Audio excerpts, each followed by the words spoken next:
బంగారం వెండి ధరలు భారీ హెచ్చుతగ్గులకు లోనవుతున్నాయి. ఇప్పుడు గత వారంతో పోలిస్తే తులంపై 4000కు పైగా తగ్గడంతో ప్రస్తుతం 24 క్యారెట్స్ గోల్డ్ ధర 1,55,870 రూపాయలుగా, 22 క్యారెట్స్ గోల్డ్ ధర 1,43,400 రూపాయలుగా నమోదైంది. అలాగే కిలో వెండి ధర 2,49,660 వద్ద కొనసాగుతోంది. ప్రస్తుతం ప్రజలు ఫిజికల్ గోల్డ్ కంటే ఎక్కువగా కూడా ఆన్లైన్ పెట్టుబడులకే ప్రాధాన్యతనిస్తూ పసిడిని సురక్షితమైన పెట్టుబడిగా భావిస్తున్నారు. ఈ ఏడాది చివరికి బంగారం 2 లక్షల మార్క్ను దాటేయవచ్చని అంటున్నారు సోమాజిగూడలోని ముకుందా జ్యువెలర్స్ బ్రాంచ్ మేనేజర్ రాజు. ఆయనతో మరిన్ని డీటెయిల్స్ మా ప్రతినిధి అంజుమా ఫేస్ టు ఫేస్ లో అందిస్తారు.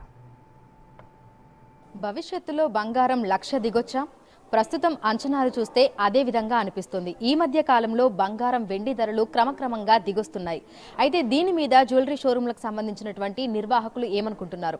ప్రస్తుతం 24 క్యారెట్ల బంగారం ధర, 22 క్యారెట్ల బంగారం ధర, కిలో వెండి ధర ఏ విధంగా ఉన్నాయి ఏంటి అనేది తెలుసుకుందాము. ప్రస్తుతం మనం సోమాజిగూడలో ఉన్నటువంటి ముకుందా జ్యువెలర్స్లో ఉన్నాము. మనతో పాటు బ్రాంచ్ మేనేజర్ రాజు గారు ఉన్నారు. ఒక్కసారి ఆయనతో మాట్లాడదాము. నమస్తే సార్.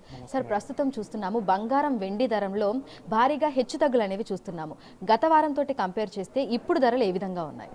అంటే మేడం, ప్రస్తుతం ఈరోజు మన గోల్డ్ రేట్ చూసుకున్నట్టయితే 1,55,000 రూపాయలు ప్యూర్ బంగారం ఉంటుంది మేడం. 1,43,000 రూపాయలు 22 క్యారెట్ బంగారం ఉంది. 2,55,000 రూపాయలు మీకు కేజీ వెండి ధర పలుకుతోంది. ఇప్పుడు గత వారం నుంచి మనం చూసుకున్నట్లయితే లాస్ట్ వీక్ అరౌండ్ ఒక 4 to 5 days బ్యాక్ చూసుకున్నట్టయితే 1,58,000 నుంచి 59,000 రూపాయల వరకు మనకు 24 క్యారెట్ బంగారం పలకడం జరిగింది. గత వారంతో పోల్చుకుంటే కనుక ఇప్పుడు ఒక 4 నుంచి 5,000 రూపాయలు మన తగ్గుముఖం పడడం జరుగుతుంది మేడం. అలాగే వెండి చూసుకున్నట్టయితే కూడా మనం వెండి ఒక నెల రోజుల నుంచి మనం కంపేర్ చేసుకుంటే 4 లక్షల వరకు వెళ్ళిన వెండి ధర ఇప్పుడు 2,50,000 వరకు తగ్గుముఖం పట్టింది. దీనికి పర్టికులర్గా కారణాలు ఏంటంటే మేడం, ఇప్పుడు దీనికి ఒకటే మన ఒక ఇండియాలోనే కాకుండా మన గ్లోబల్ మార్కెట్ సంబంధించి అన్ని రకాలు మనకు ఎగుమతులు దిగుమతులు కావచ్చు, గ్లోబల్ పరంగా ఉన్న అనేక కారణాలు దీని మీద డిపెండ్ అయి ఉంటాయి మేడం. కాకపోతే మన ఇండియన్ సంస్కృతిలో ఏంటంటే ఖచ్చితంగా బంగారం కొనడం అనేది మన ప్రతి పెళ్లి కూతురు ప్రతి ఇళ్ళలో ఉండే ఒక ముఖ్యమైన కార్యక్రమం. ఇప్పుడు దీని ఫ్యూచర్ కనుక మనం చూసుకున్నట్టయితే ఎప్పుడైనా కూడా ఈ బంగారం ధర అనేది మన ఇన్వెస్ట్మెంట్లో పెరిగేదే తప్ప తగ్గేది కాదు. ఇది ఎలా చెప్తున్నానంటే మన గత ఒక 10-15 సంవత్సరాల్లో మన ప్రీవియస్ ఎక్స్పీరియన్స్ ఎప్పుడు చూసుకున్నా కూడా బంగారం తాత్కాలికంగా తగ్గడం పెరగడం జరిగింది తప్ప ఎప్పుడు కూడా తగ్గుముఖం పట్టలేదు.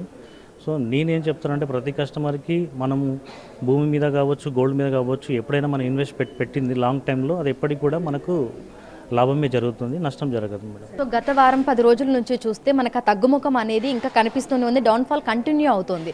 సో రానున్న రోజుల్లో పరిస్థితి ఏ విధంగా ఉండే అవకాశం ఉంది అనుకుంటున్నారు? మీరు చెప్పిన మాట మాత్రం వాస్తవం మేడం. గత వారం నుంచి అయితే డౌన్ఫాల్లో ఉండడం జరిగింది. ఒక 4,000 నుంచి 5,000 మధ్యలో డౌన్ఫాల్ జరిగింది.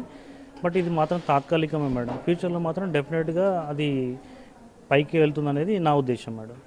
సో మీరు కస్టమర్లకు ఎట్లాంటి సలహాలు సూచనలు ఇస్తున్నారు? ఎందుకంటే చాలామంది ఈ హెచ్చుతగ్గులను చూసి ఒక డైలమాలో ఉన్నారు. అంటే ఇప్పుడు బంగారం వెండి కొనొచ్చా కొనకూడదా, కొంటే మంచిదేనా, ఇదే ధర మళ్ళీ మేము ఫ్యూచర్లో అమ్మినప్పుడు ఉంటుందా, లేదంటే అప్పుడు తగ్గుముఖం పట్టినప్పుడు మళ్ళీ ఆ ధరకే అమ్మాలా అనేటి ఇట్లాంటి కొన్ని రకాల సందేహాలు ఉన్నాయి కదా. సో దీనికి సంబంధించి ఏం చెప్తారు? మేము ఒకటే చెప్తామండి, ఏ కస్టమర్కైనా కూడా లాంగ్ టైంలో ఎవరైతే ఇన్వెస్ట్ చేయాలనుకుంటారో వాళ్ళకి ఖచ్చితంగా వెండి కానివ్వండి, బంగారం కానివ్వండి, ఇది మంచి ఒక ఇన్వెస్ట్మెంట్ అని చెప్తాను. ఈ తాత్కాలికంగా మనం రోజులలో ఈ రోజు నెక్స్ట్ వీక్కి ఈ 1 monthకి ఎవరైతే షార్ట్ పీరియడ్లో పెడతారో వాటిలో మనం ఎగ్జాక్ట్గా చెప్పలేము. బట్ లాంగ్ టైంలో ఎవరైతే పెడుతున్నారో వాళ్ళకి ఖచ్చితంగా కూడా ఇది మంచి గుడ్ ఇన్వెస్ట్మెంటే మేడం. ఓకే. సో ఇప్పుడు ధర తగ్గుతుంది. ఈ 2-3 నెలలలో లేదంటే ఈ సంవత్సరం చివరి నాటికి ఇంకా ఎంత పెరిగే అవకాశం ఉంది అంటారు, లేదంటే తగ్గితే ఎంత తగ్గే అవకాశం ఉంది అంటారు? నేను తగ్గుతుంది అనేది ఇప్పుడైతే చెప్పను మేడం. మేబీ ఈ ఇయర్ ఎండింగ్ కల్లా 2 లక్షలు అవ్వచ్చు అని నా అభిప్రాయం మేడం. ఇది బంగారం ధర 2 లక్షల వరకు చేరుకోవచ్చు అనేది మా అభిప్రాయం. సో ప్రస్తుతం చూసినట్లయితే కూడా బంగారం వెండి ధరలలో మనం భారీగా హెచ్చుతగ్గులు అనేవి చూస్తున్నాము. గత కొన్ని రోజులుగా బంగారం వెండి ధరలు దిగొస్తున్నాయి. సో అనేక మంది కస్టమర్లలో ఆ సందేహాలు ఉన్నాయి. ఇప్పుడు కొనొచ్చా కొనకూడదా, పెట్టుబడులు పెట్టొచ్చా పెట్టకూడదా అని. అయితే ఈ సందిగ్ధావస్థలో కొనుగోలు చేయడము, అదేవిధంగా పెట్టుబడులు పెట్టడం అనేది కొంచెం రిస్క్ అని కూడా మనకి ఆర్థికవేత్తలు కూడా సూచిస్తున్నారు. అయితే భారీగా పెరిగినప్పుడు భవిష్యత్తులో ఒకవేళ అమ్ముకోవాలంటే కూడా పెరిగిన ధర ఏదైతే ఉందో దానికి కొనుగోలు చేస్తామని కూడా గోల్డ్ షోరూమ్స్కి సంబంధించినటువంటి నిర్వాహకులైతే తెలుపుతున్నారు. సో ప్రస్తుతం అయితే తగ్గుముఖం పట్టినప్పటికీ కూడా మళ్ళీ భవిష్యత్తులో పెరిగే అవకాశాలే కనిపిస్తున్నాయని, బంగారం వెండి ధరలు ఈ సంవత్సరం చివరి నాటికి మేబీ బంగారం 2 లక్షల మార్కును చేరే అవకాశం ఉన్నట్లుగా కూడా అంచనా అయితే వేస్తున్నారు. వీడియో జర్నలిస్ట్ గౌరవ్తో అంజుమా, బిగ్ టీవీ, హైదరాబాద్.